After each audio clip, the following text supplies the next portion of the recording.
Did you know that over 27,000 people in Texas are currently homeless, and nearly half of them are unsheltered, sleeping in tents, under bridges, or on sidewalks? That's more than the population of some small town. And now, the state says they're done waiting. By 2026, Texas plans to relocate its entire homeless population. Not just move them, but dismantle encampments, shift people into state-run facilities, and completely ban public camping. Sound drastic? That's because it is. And depending on who you ask, it's either a bold solution or a humanitarian crisis in the making. So what's really going on behind this plan? Is Texas stepping up to fix a broken system or sweeping a crisis under the rug? The truth is, there are 10 powerful reasons behind this move, some of them based on science, safety, and policy, and others wrapped in politics, public pressure, and dollars. And most people have no idea what's coming. If you think this is just about cleaning up the streets, think again. This story runs deeper than headlines. Stick around, what you'll hear next might completely change the way you see homelessness in America.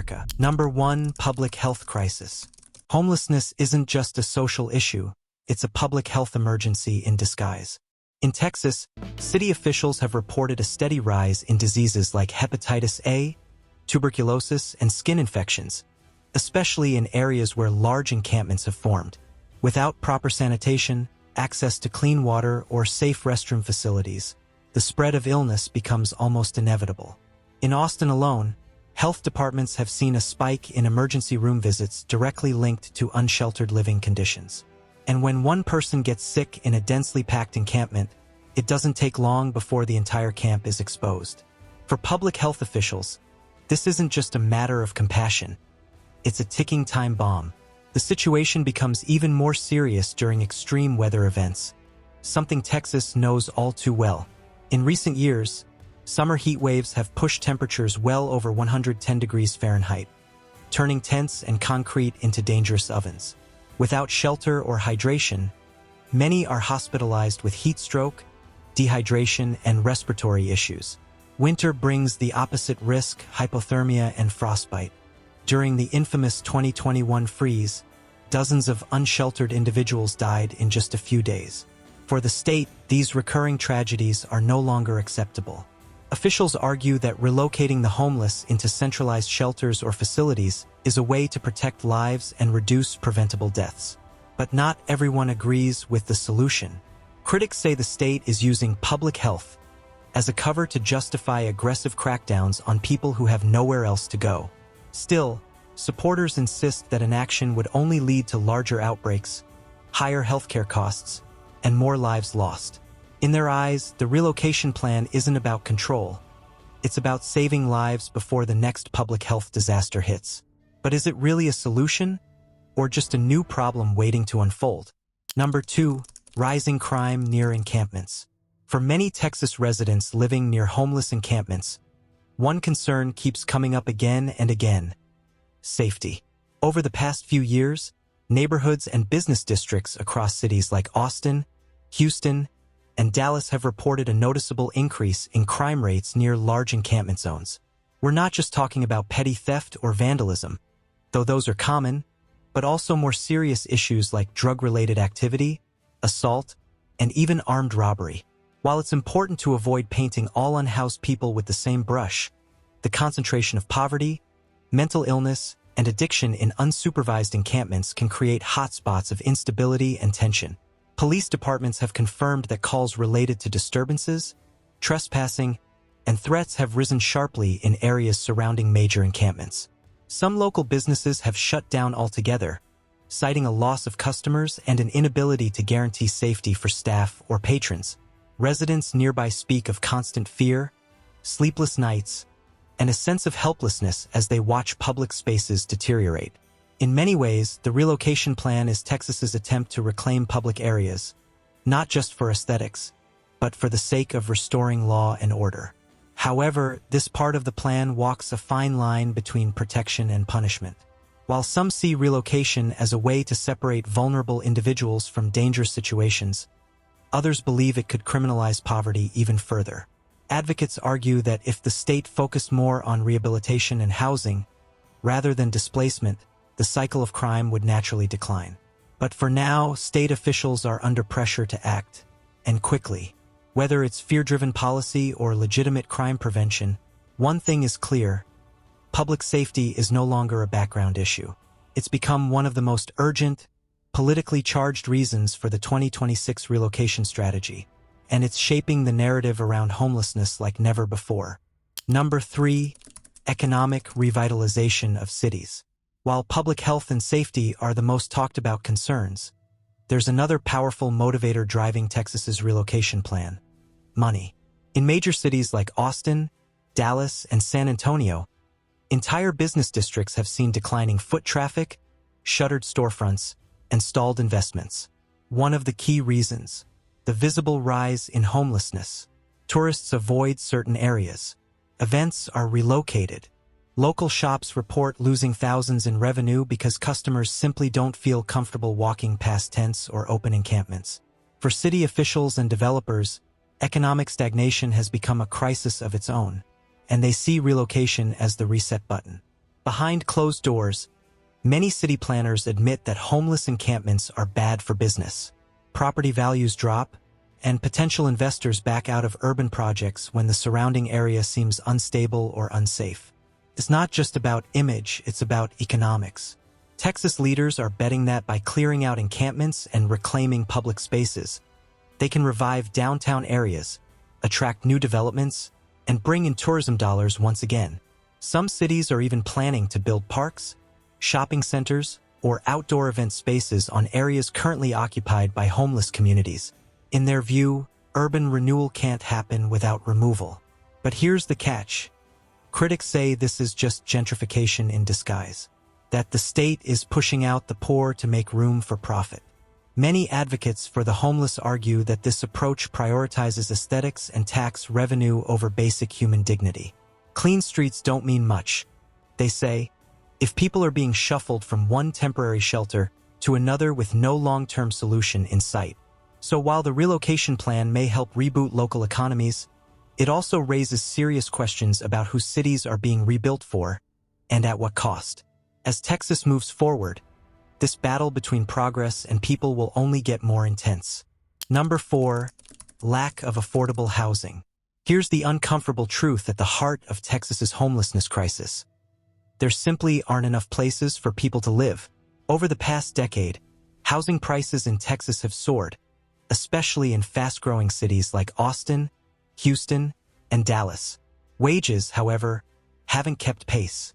More and more people, especially low-income workers, single parents, and the elderly, are being priced out of their homes, slipping into homelessness not because of addiction or laziness, but because they just can't afford the rent.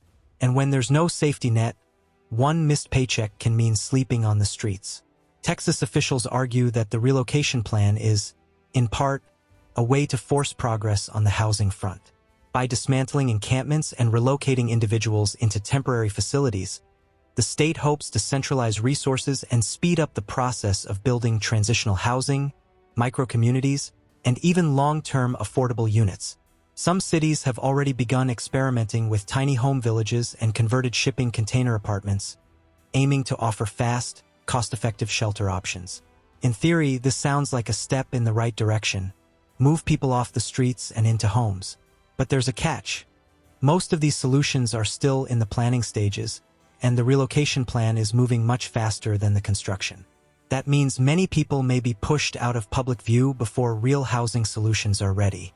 Critics fear that without massive, immediate investment in affordable housing infrastructure, the state will simply shift the crisis from sidewalks to shelters, creating overcrowded facilities and temporary fixes instead of real solutions.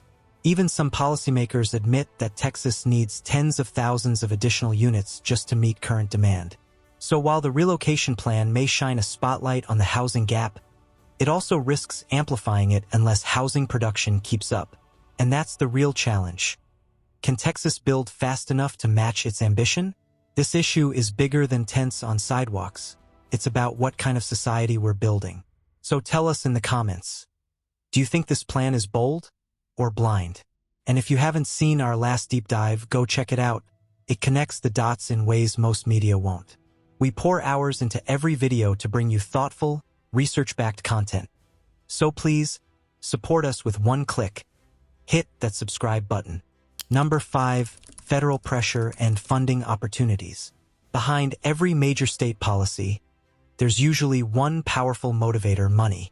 In the case of Texas's homeless relocation plan, federal funding plays a much bigger role than most people realize. In recent years, the U.S. Department of Housing and Urban Development, HUD, and other federal agencies have rolled out billions of dollars in grants to support homelessness prevention, shelter construction, and affordable housing programs. But there's a catch: these funds often come with strict guidelines. States must show they're taking aggressive, measurable steps to reduce unsheltered homelessness in order to qualify. That's where Texas's relocation plan fits in. By launching a statewide initiative to move people off the streets and into state-managed facilities, Texas positions itself as a state that's taking action.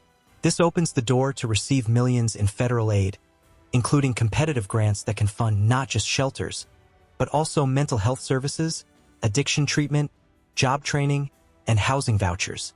For state leaders, this isn't just about cleaning up the streets. It's also about tapping into a massive pool of resources that can boost budgets and win political points. In some ways, relocation becomes the entry ticket to long overdue support. However, critics warn that chasing funding can sometimes shape policy in the wrong direction. If the goal becomes about meeting metrics, like reduced visible homelessness or increased shelter placements, states might prioritize speed over sustainability. That could mean funneling people into shelters without adequate staff, overcrowding services, or skipping long-term housing plans altogether just to hit targets. There's also concern that funding could dry up if political priorities shift in Washington, leaving states midway through expensive programs with no way to finish. So while federal funding is a powerful incentive, it's also a double-edged sword. The question isn't just how much Texas can gain, but whether those gains will lead to real, lasting solutions or just another temporary fix with a glossy label. Number 6. Public backlash and political survival. Politics is often about timing, and for many Texas lawmakers, the clock is ticking. As public frustration over homelessness grows, elected officials are finding themselves in the crosshairs of angry voters, business owners, and media outlets demanding action. Videos of tents lining highways, viral footage of street altercations, and news headlines about crime near encampments have created a narrative of crisis. Whether fair or exaggerated, this narrative puts immense pressure on politicians to appear decisive and in control. For some, the 2026 relocation plan is less about fixing the problem and more about surviving the next election cycle. Political leaders often frame the plan as a bold move, a response to years of failed attempts and bureaucratic red tape. Governors, mayors, and city council members are now using homelessness as a talking point, appearing on news segments and campaign ads promising to clean up the streets and take back our cities. In a polarized political climate, this issue has become a powerful tool, especially among voters who feel ignored or unsafe. The relocation effort gives politicians something visible and dramatic to point to. It's not just policy, it's performance. But this approach comes with consequences. Communities are deeply divided over how the state is handling the issue. Activists, nonprofits, and even some local leaders argue that the relocation plan is being used as a political prop, while real solutions, like mental health care, permanent housing, and job programs, get sidelined. Protests, lawsuits, and public hearings have already begun popping up across Texas, with citizens demanding more humane alternatives. Yet for many politicians, backing down now could be seen as weakness. So the relocation plan becomes a balancing act, a way to show strength to some while risking alienation from others. In the end, the success of this plan may have less to do with logistics and more to do with public perception and political survival. Number 7. Climate and safety risks. Texas isn't just big, it's extreme. From scorching summers that break 100 degrees Fahrenheit for weeks, to sudden flash floods, to dangerous winter freezes that knock out power grids, the state's climate can swing from one life-threatening condition to another in a matter of hours.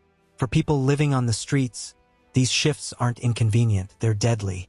In 2023 alone, dozens of unsheltered individuals in Texas died from heat-related illnesses during record-breaking heat waves. And let's not forget the 2021 winter storm that left many homeless Texans frozen in tents, with shelters already full or inaccessible. For officials, these tragedies aren't just heartbreaking, they're also political liabilities. The relocation plan, in this context, is being framed as a life-saving strategy. By moving people into centralized facilities or managed shelters, the state claims it can offer temperature-controlled environments, access to clean water, medical attention, and emergency supplies during climate crises. There's even talk of establishing resilience hubs, buildings specifically designed to house vulnerable populations during weather emergencies. Supporters argue that this approach could drastically reduce preventable deaths, improve emergency response, and allow social services to better coordinate care when the next disaster hits. But the question remains, will these shelters actually be ready in time, and will they be safe? Critics fear the state is pushing people out of encampments without ensuring that the new facilities are truly equipped for long-term living, much less disaster survival. Some shelters may lack capacity, staffing, or accessibility, especially for people with disabilities or chronic illnesses. Others worry that once people are relocated, they'll be locked into underfunded and overcrowded systems, unable to leave or find better options. While the dangers of climate exposure are real and immediate, there's also a risk that this solution creates a new kind of vulnerability, one that swaps open-air risk for institutional neglect. So while the relocation plan may be driven by genuine safety concerns, its success will depend on more than just good intentions. It'll require serious infrastructure, follow-through, and accountability. Number 8. Mental health and substance abuse treatment. One of the most often overlooked aspects of homelessness is the deep connection it has with mental health struggles and substance abuse. In Texas, studies show that a significant percentage of the unsheltered population suffers from untreated mental illnesses like schizophrenia, bipolar disorder, PTSD, and severe depression. On top of that, many also battle alcohol or drug addiction, often using substances as a form of survival or self-medication. Living on the streets only worsens these conditions, creating a cycle of instability that's almost impossible to break without intervention. Texas officials argue that relocating the homeless is not just about clearing the streets. It's about connecting people to the care they desperately need. Several proposed relocation sites will include access to on-site mental health evaluations, detox programs, counseling services, and even rehabilitation centers. The idea is to remove people from the chaos of encampments and place them in an environment where they're more likely to accept help. Supporters say this could be a turning point in how Texas handles chronic homelessness, shifting the focus from punishment to treatment and recovery. But this approach walks a very fine line between care and coercion. Critics worry that many of these services will be tied to strict conditions, mandated treatment, curfews, or surveillance, which may feel more like incarceration than healing. There's also concern about whether these facilities will be properly staffed with trained mental health professionals, or if the state is simply building holding centers with minimal support. Most importantly, many unhoused individuals have experienced trauma or institutional abuse, making them deeply wary of government-run programs. If the system isn't designed with trust, respect, and long-term support, it could drive people further away from help rather than toward it. So while integrating mental health and addiction treatment into the relocation plan is a bold step, its impact will depend entirely on how it's implemented and who it truly serves. Number 9. National image and policy experiment. Texas has always positioned itself as a state that does things differently, bigger, bolder, and often in defiance of federal norms. So, it's no surprise that this 2026 homeless relocation plan is also being seen as a political experiment with national implications. While other states have struggled quietly with rising homelessness, Texas is choosing a very public, very controversial approach. Some call it innovative leadership, while others see it as policy theater. But regardless of which side you're on, there's one thing everyone agrees on: the country is watching. State officials know that what happens in Texas doesn't stay in Texas. If the relocation strategy shows even modest success, cleaner streets, fewer encampments, improved safety stats, it could become a template for conservative-led cities and states across the U.S. Already, some lawmakers in Florida, Arizona, and parts of California have expressed interest in similar approaches. Texas could very well become the testing ground for a new era of homelessness policy, one driven by visibility, enforcement, and centralization. For some leaders, this isn't just about solving a crisis, it's about proving a point and setting a precedent. But what happens if the experiment fails? If shelters become overcrowded, lawsuits pile up, or human rights violations are exposed, Texas could also face national backlash and long-term damage to its reputation. Critics warn that the state is taking a high-risk gamble, trading real reform for political optics. If the plan is viewed as cruel or ineffective, it could spark widespread resistance, not just from advocacy groups, but from courts, watchdog organizations, and even the federal government. So while Texas may be chasing a powerful image on the national stage, it's also walking a tightrope. The question isn't just whether this plan will work, it's whether the rest of the country should be taking notes or preparing for a cautionary tale in the making.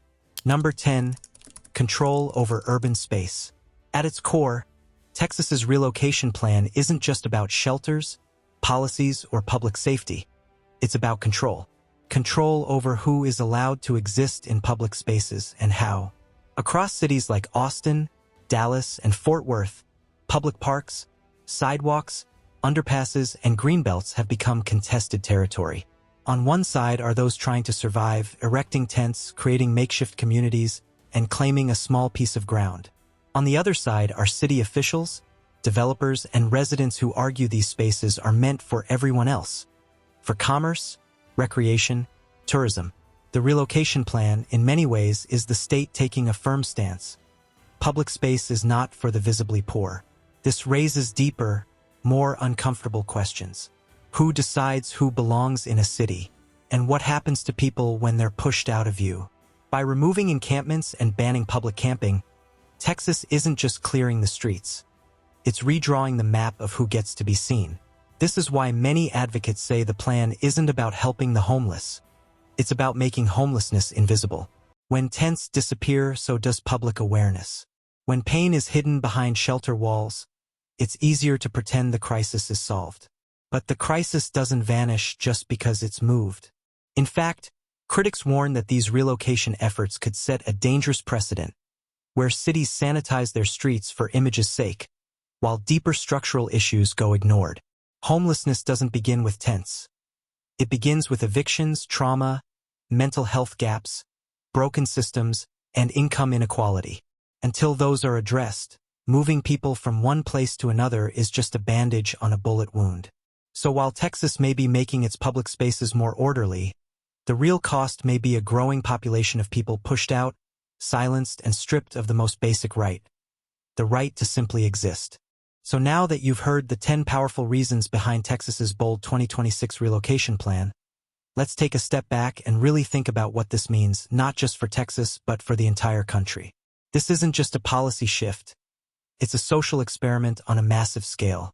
From public health to federal funding, from mental health treatment to political strategy, this plan touches every nerve of a system that's been failing for decades. It's a response to crisis, but also a reflection of how we as a society define dignity, justice, and belonging. The question now isn't just, will it work? It's, at what cost? Will Texas set a new standard for how to manage homelessness? Or will it create a dangerous playbook that prioritizes image over impact? Will this plan protect lives, or push people further into the margins, hidden behind temporary fixes and political slogans? It's easy to support change when it looks clean on paper. But real change? That takes more than relocation, it takes rebuilding systems from the ground up. And that's a challenge no tent removal or shelter expansion can solve alone. What do you think? Is Texas creating a roadmap for progress, or just sweeping a crisis out of sight? Would this plan work in your city, or would it backfire? Drop your thoughts in the comments below. We genuinely want to hear your perspective. If this video gave you a new way of looking at the issue, don't forget to like the video, subscribe for more deep dives on urgent social issues, and hit the notification bell so you don't miss our next upload.